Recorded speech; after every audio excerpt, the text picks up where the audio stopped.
ડોંગા દ્વારા ગણેશ વિસર્જનનું આયોજન. નીતિન ડોંગા દ્વારા ગણેશ વિસર્જનનું આયોજન. Vadodara Nitin Donga corporator ward number 10 દ્વારા ગણેશ વિસર્જનનું ભવ્ય આયોજન કરવામાં આવ્યું છે.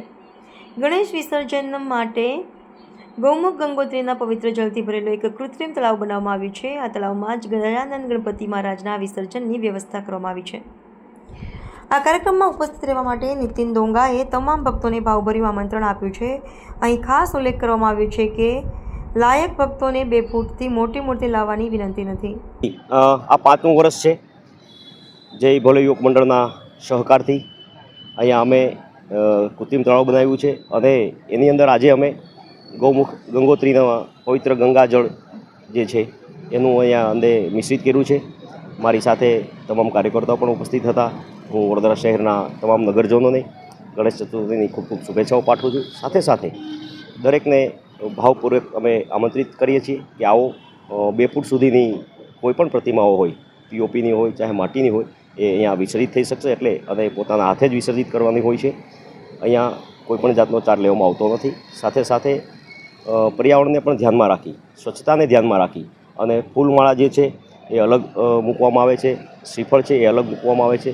સાથે સાથે જે કંઈ પ્રસાદ લઈ આવ્યા હોય લોકો, એ પ્રસાદ પણ અલગ રાખી અને ફક્ત ને ફક્ત આ કુંડની અંદર શ્રીજીની જ પ્રતિમાનું વિસર્જન થાય એવું પણ અમે અહીંયા ધ્યાન રાખીએ છીએ. કેટલી કેપેસિટી છે આ કુંડની? કુંડ જે છે એ 30 ફૂટ લંબાઈ, 20 ફૂટ પહોળાઈ અને 5.5 ફૂટ ઊંડાઈ છે. આની અંદર 1,10,000 લીટર પાણીનો સમાવેશ થયો છે. આમાં વ્યવસ્થા માટે જે પાર્કિંગની પણ સુંદર જી, ગ્રાઉન્ડ ખૂબ મોટું હોવાથી અને અમારા કાર્યકર્તાઓની અથાગ મહેનતથી બહુ સુંદર રીતે પાર્કિંગ વ્યવસ્થા પણ થાય છે. સાથે સાથે જાતે જ પ્રતિમાનું વિસર્જિત થાય. બીજું અહીંયા અમે ડીજેની પણ વ્યવસ્થા રાખીએ છીએ કે ભાઈ કોઈને આરતી કરવી હોય તો આરતી વગાડીએ છીએ. સાથે સાથે કોઈ આવીને કે ગરબા કરવા છે તો ગરબા. અને ફરતી બાજુ આ ગ્રાઉન્ડની કુંડની બાજુમાં ટેબલો ગોઠવીશું જેની ઉપર દાદાની પ્રતિમા મૂકી અને આરતી પણ કરી શકે છે.